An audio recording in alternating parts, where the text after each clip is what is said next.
ओम शांति 16/10/2025 की मुरली है।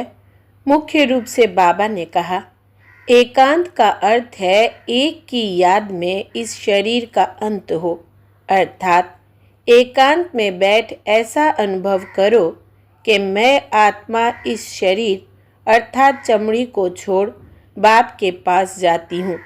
कोई भी याद ना रहे, बैठे बैठे अशरीरी हो जाओ, जैसे कि हम इस शरीर से मर गए, बस हम आत्मा हैं, शिव बाबा के बच्चे हैं। इस प्रैक्टिस से देह भान टूटता जाएगा। आगे कहा, विचार सागर मंथन कर अच्छे अच्छे रत्न निकालने हैं, कमाई जमा करनी है, सच्चा सच्चा खुदाई खिदमतगार बन सेवा करनी है, पढ़ाई का बहुत शौक रखना है, जब भी समय मिले एकांत में चले जाना है। ऐसा अभ्यास हो जो जीते जी इस शरीर से मरे हुए हैं। इस स्टेज का अनुभव होता रहे, देह का भान भी भूल जाए। अब सुनते हैं महावाक्यों को विस्तार से। बाबा ने कहा, मीठे बच्चे, एकांत में बैठ अब ऐसा अभ्यास करो जो अनुभव हो मैं शरीर से भिन्न आत्मा हूँ। इसको ही जीते जी मरना कहा जाता है। प्रश्न है, एकांत का अर्थ क्या है?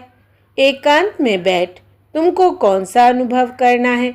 उत्तर, एकांत का अर्थ है एक की याद में इस शरीर का अंत हो, अर्थात एकांत में बैठ ऐसा अनुभव करो कि मैं आत्मा इस शरीर अर्थात चमड़ी को छोड़ बाप के पास जाती हूँ। कोई भी याद ना रहे, बैठे बैठे अशरीरी हो जाओ, जैसे कि हम इस शरीर से मर गए, बस हम आत्मा हैं, शिव बाबा के बच्चे हैं। इस प्रैक्टिस से देह भान टूटता जाएगा। ओम शांति। बच्चों को बाप पहले पहले समझाते हैं कि मीठे मीठे बच्चों, जब यहाँ बैठते हो तो अपने को आत्मा समझ बाप को याद करते रहो और कोई तरफ बुद्धि नहीं जानी चाहिए। यह तुम बच्चे जानते हो, हम आत्मा है। पाठ हम आत्मा बजाती है इस शरीर द्वारा। आत्मा अविनाशी, शरीर विनाशी है। तो तुम बच्चों को देही अभिमानी बन बाप की याद में रहना है। हम आत्मा है, चाहे तो इन ऑर्गन से काम लेवे व ना लेवे, अपने को शरीर से अलग समझना चाहिए। बाप कहते हैं, अपने को आत्मा समझो, देह को भूलते जाओ। हम आत्मा इंडिपेंडेंट है। हमको सिवाय एक बाप के और कोई को याद नहीं करना है। जीते जी मौत की अवस्था में रहना है। हम आत्मा का योग रहना है अब बाप के साथ। बाकी तो दुनिया से, घर से मर गए। कहते हैं ना, आप मुए मर गई दुनिया। अब जीते जी तुमको मरना है। हम आत्मा शिव बाबा के बच्चे हैं। शरीर का भान उड़ाते रहना चाहिए। बाप कहते हैं, अपने को आत्मा समझो और मुझे याद करो। शरीर का भान छोड़ो। यह पुराना शरीर है ना, पुरानी चीज को छोड़ा जाता है ना। अपने को अशरीरी समझो। अभी तुमको बाप को याद करते करते बाप के पास जाना है। ऐसे करते करते फिर तुमको आदत पड़ जाएगी। अभी तो तुमको घर जाना है, फिर इस पुरानी दुनिया को याद क्यों करे? एकांत में बैठ ऐसे अपने साथ मेहनत करनी है। भक्ति मार्ग में भी कोठरी में अंदर बैठ माला फेरते हैं, पूजा करते हैं। तुम भी एकांत में बैठ यह कोशिश करो तो आदत पड़ जाएगी। तुमको मुख से तो कुछ बोलना नहीं है, इसमें है बुद्धि की बात। शिव बाबा तो है सिखलाने वाला, उनको तो पुरुषार्थ नहीं करना है। यह बाबा पुरुषार्थ करते हैं, वो फिर तुम बच्चों को भी समझाते हैं। जितना हो सके ऐसे बैठकर विचार करो। अभी हमको जाना है अपने घर। इस शरीर को तो यहाँ छोड़ना है। बाप को याद करने से ही विकर्म विनाश होंगे और आयु भी बढ़ेगी। अंदर यह चिंतन चलना चाहिए, बाहर में कुछ बोलना नहीं है। भक्ति मार्ग में भी ब्रह्म तत्व को या कोई शिव को भी याद करते हैं, परंतु वो याद कोई यथार्थ नहीं है। बाप का परिचय ही नहीं तो याद कैसे करे। तुमको अब बाप का परिचय मिला है। सवेरे सवेरे उठकर एकांत में ऐसे अपने साथ बातें करते रहो, विचार सागर मंथन करो, बाप को याद करो। बाबा, हम अभी आया कि आया आपकी सच्ची गोद में, वो है रूहानी गोद। तो ऐसे ऐसे अपने साथ बातें करनी चाहिए। बाबा आया हुआ है। बाबा कल्प कल्प आकर हमको राजयोग सिखलाते हैं। बाप कहते हैं, मुझे याद करो और चक्र को याद करो। स्वदर्शन चक्रधारी बनना है। बाप में ही सारा ज्ञान है ना चक्र का, वो फिर तुमको देते हैं। तुमको त्रिकालदर्शी बना रहे हैं। तीनों कालों अर्थात आदि मध्य अंत को तुम जानते हो। बाप भी है परम आत्मा, उनको शरीर तो है नहीं। अभी इस शरीर में बैठ तुमको समझाते हैं। यह वंडरफुल बात है। भागीरथ पर विराजमान होंगे तो जरूर दूसरी आत्मा है। बहुत जन्मों के अंत का जन्म इनका है। नंबर 1 पावन वही फिर नंबर 1 पतित बनते हैं। वो अपने को भगवान विष्णु आदि तो कहते नहीं। यहाँ एक भी आत्मा पावन है नहीं, सब पतित ही है। तो बाबा बच्चों को समझाते हैं, ऐसे ऐसे विचार सागर मंथन करो तो इससे तुमको खुशी भी रहेगी। इसमें एकांत भी जरूर चाहिए। एक की याद में शरीर का अंत होता है, उनको कहा जाता है एकांत। यह चमड़ी छूट जाएगी। सन्यासी भी ब्रह्म की याद में व तत्व की याद में रहते हैं। उस याद में रहते रहते शरीर का भान छूट जाता है। बस हमको ब्रह्म में लीन होना है, ऐसे बैठ जाते हैं। तपस्या में बैठे बैठे शरीर छोड़ देते हैं। भक्ति में तो मनुष्य बहुत धक्के खाते हैं। इसमें धक्के खाने की बात नहीं, याद में ही रहना है। पिछाड़ी में कोई याद ना रहे। गृहस्थ व्यवहार में तो रहना ही है, बाकी टाइम निकालना है। स्टूडेंट को पढ़ाई का शौक होता है ना, यह पढ़ाई है। अपने को आत्मा ना समझने से बाप टीचर गुरु सबको भूल जाते हैं। एकांत में बैठ ऐसे ऐसे विचार करो। गृहस्थी घर में तो वाइब्रेशन ठीक नहीं रहता है। अगर अलग प्रबंध है तो एक कोठरी में एकांत में बैठ जाओ। माताओं को तो दिन में भी टाइम मिलता है। बच्चे आदि स्कूल में चले जाते हैं। जितना टाइम मिले यही कोशिश करते रहो। तुमको तो एक घर है, बाप को तो कितने ढेर के ढेर दुकान है और ही वृद्धि होती जाएगी। मनुष्यों को तो धंधे आदि की चिंता होती है तो नींद भी फिट जाती है। यह व्यापार भी है ना, कितना बड़ा शर्रफ है, कितना बड़ा मट्टा सट्टा करते हैं। पुराने शरीर आदि लेकर नया देते हैं, सबको रास्ता बताते हैं। यह भी धंधा उनको करना है। यह व्यापार तो बहुत बड़ा है। व्यापारी को व्यापार का ही ख्याल रहता है। बाबा ऐसे ऐसे प्रैक्टिस करते हैं, फिर बतलाते हैं ऐसे ऐसे करो। जितना तुम बाप की याद में रहेंगे तो स्वतः ही नींद फिट जाएगी। कमाई में आत्मा को बहुत मज़ा आएगा। कमाई के लिए मनुष्य रात में भी जागते हैं। सीजन में सारी रात भी दुकान खुला रहता है। तुम्हारी कमाई रात को और सवेरे को बहुत अच्छी होगी। स्वदर्शन चक्रधारी बनेंगे, त्रिकालदर्शी बनेंगे। 21 जन्म के लिए धन इकट्ठा करते हैं। मनुष्य साहूकार बनने के लिए पुरुषार्थ करते हैं। तुम भी बाप को याद करेंगे तो विकर्म विनाश होंगे, बल मिलेगा। याद की यात्रा पर नहीं रहेंगे तो बहुत घाटा पड़ जाएगा, क्योंकि सिर पर पापों का बोझा बहुत है।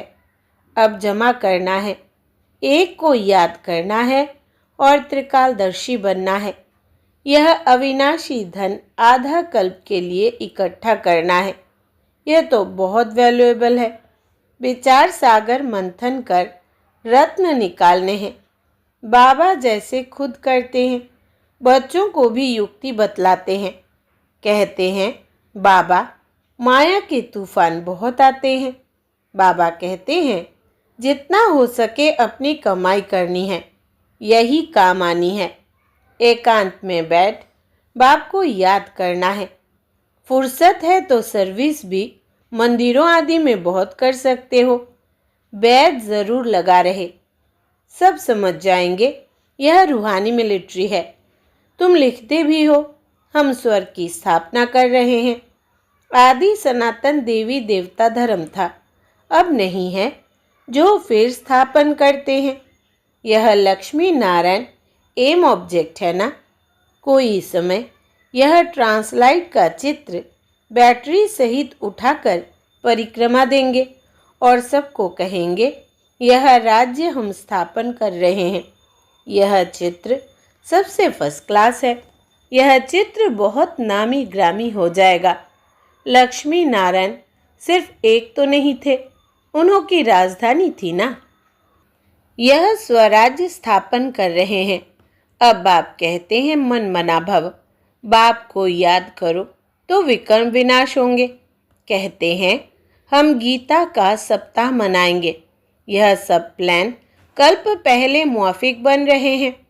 परिक्रमा में यह चित्र लेना पड़े, इनको देखकर सब खुश होंगे। तुम कहेंगे, बाप को और वर्षे को याद करो, मन मना भव। यह गीता के अक्षर है ना। भगवान शिव बाबा है, वो कहते हैं, मुझे याद करो तो विकर्म विनाश हो। 84 के चक्र को याद करो तो यह बन जाएंगे। लिटरेचर भी तुम सौगात देते रहो। शिव बाबा का भंडारा तो सदा भरपूर है। आगे चलकर बहुत सर्विस होगी। एम ऑब्जेक्ट कितनी क्लियर है। एक राज्य एक धर्म था, बहुत साहूकार थे। मनुष्य चाहते हैं एक राज्य एक धर्म हो। मनुष्य जो चाहते हैं सो अब आसार दिखाई पड़ते हैं। फिर समझेंगे, यह तो ठीक कहते हैं। 100% पवित्रता सुख शांति का राज्य फिर से स्थापन कर रहे हैं। फिर तुमको खुशी भी रहेगी। याद में रहने से ही तीर लगेगा। शांति में रहे थोड़े अक्षर ही बोलते हैं, जास्ती आवाज़ नहीं। गीत कविताएं आदि कुछ भी बाबा पसंद नहीं करते। बाहर वाले मनुष्य से रीस नहीं करनी है। तुम्हारी बात ही और है। अपने को आत्मा समझ बाप को याद करना है बस। स्लोगन भी अच्छे हो जो मनुष्य पढ़कर जाए। बच्चे वृद्धि को पाते रहते हैं। खजाना तो भरपूर रहता है। बच्चों का दिया हुआ फिर बच्चों के काम में ही आता है। बाप तो पैसे नहीं ले आते हैं, तुम्हारी चीज़ें तुम्हारे काम में आती है। भारतवासी जानते हैं हम बहुत सुधार कर रहे हैं। 5 वर्ष के अंदर इतना अनाज होगा जो अनाज की कभी तकलीफ नहीं होगी।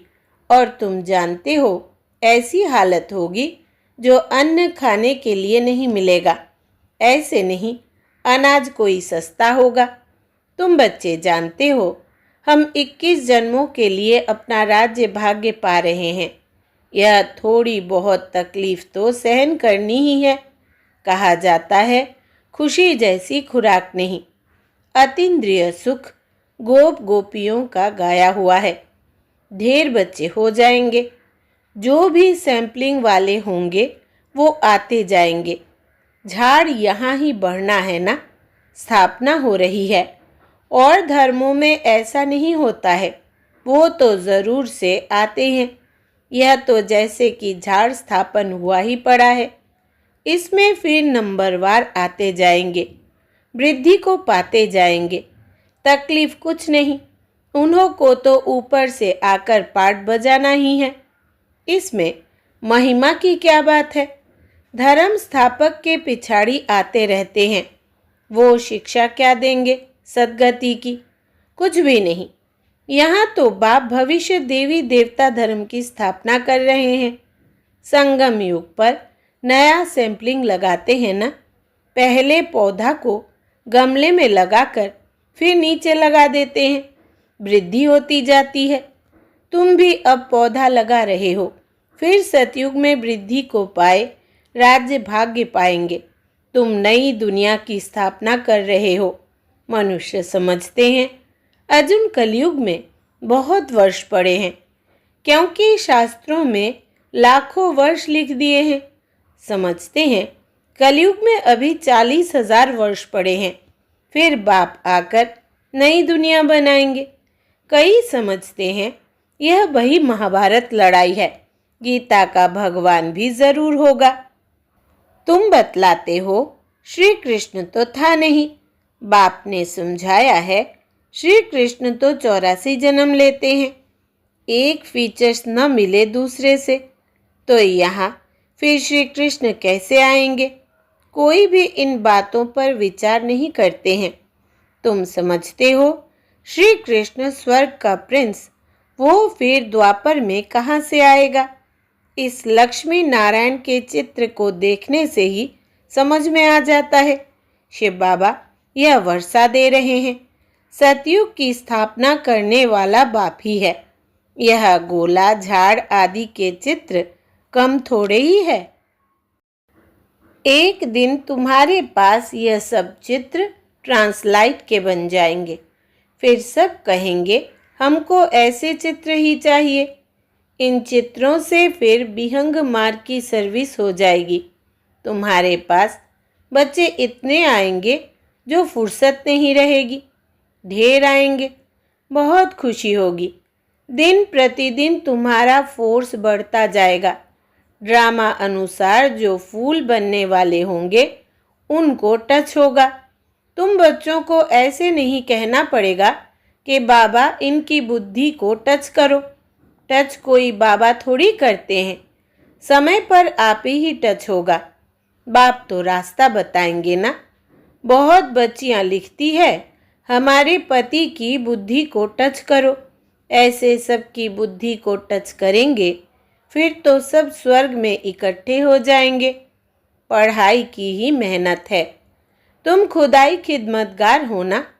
सच्ची सच्ची बात बाबा पहले से ही बता देते हैं क्या क्या करना है। ऐसे चित्र ले जाने पड़ेंगे, सीढ़ी का भी ले जाना पड़े। ड्रामा अनुसार स्थापना तो होनी ही है। बाबा सर्विस के लिए जो डायरेक्शन देते हैं उस पर ध्यान देना है। बाबा कहते हैं बैजेस किस्म किस्म के लाखों बनाओ। ट्रेन की टिकट लेकर 100 माइल तक सर्विस करके आओ। एक डिब्बे से दूसरे में फिर तीसरे में बहुत सहज है। बच्चों को सर्विस का शौक रहना चाहिए। अच्छा, मीठे मीठे सिक्के लदे बच्चों प्रति माता पिता बाप दादा का याद प्यार और गुड मॉर्निंग। रूहानी बाप की रूहानी बच्चों को नमस्ते। हम रूहानी बच्चों की रूहानी माता पिता बाप दादा को याद प्यार, गुड मॉर्निंग और नमस्ते बाबा नमस्ते। धारणा के लिए मुख्य सार। पहला, विचार सागर मंथन कर अच्छे अच्छे रत्न निकालने हैं, कमाई जमा करनी है। सच्चा सच्चा खुदाई खिदमतगार बन सेवा करनी है। दूसरा, पढ़ाई का बहुत शौक रखना है। जब भी समय मिले एकांत में चले जाना है। ऐसा अभ्यास हो जो जीते जी इस शरीर से मरे हुए हैं, इस स्टेज का अनुभव होता रहे, देह का भान भी भूल जाए। वरदान है अपने मूल संस्कारों के परिवर्तन द्वारा विश्व परिवर्तन करने वाले उदाहरण स्वरूप भव। विस्तार है हर एक में जो अपना मूल संस्कार है, जिसको नेचर कहते हो, जो समय प्रति समय आगे बढ़ने में रुकावट डालता है, उस मूल संस्कार का परिवर्तन करने वाले उदाहरण स्वरूप बनो, तब संपूर्ण विश्व का परिवर्तन होगा। अब ऐसा परिवर्तन करो जो कोई यह वर्णन ना करे कि इनका यह संस्कार तो शुरू से ही है। जब परसेंटेज में अंश मात्र भी पुराना कोई संस्कार दिखाई ना दे, वर्णन ना हो, तब कहेंगे यह संपूर्ण परिवर्तन के उदाहरण स्वरूप है। स्लोगन है, अब प्रयत्न का समय बीत गया, इसलिए दिल से प्रतिज्ञा कर जीवन का परिवर्तन करो। अब प्रयत्न का समय बीत गया, इसलिए दिल से प्रतिज्ञा कर जीवन का परिवर्तन करो। अव्यक्त इशारे स्वयं और सर्व के प्रति मनसा द्वारा योग की शक्तियों का प्रयोग करो। जैसे साइंस प्रयोग में आती है तो समझते हैं कि साइंस अच्छा काम करती है, ऐसे साइलेंस की शक्ति का प्रयोग करो। इसके लिए एकाग्रता का अभ्यास बढ़ाओ। एकाग्रता का मूल आधार है मन की कंट्रोलिंग पावर, जिससे मनोबल बढ़ता है। इसके लिए एकांतवासी बनो। अच्छा, ओम शांति।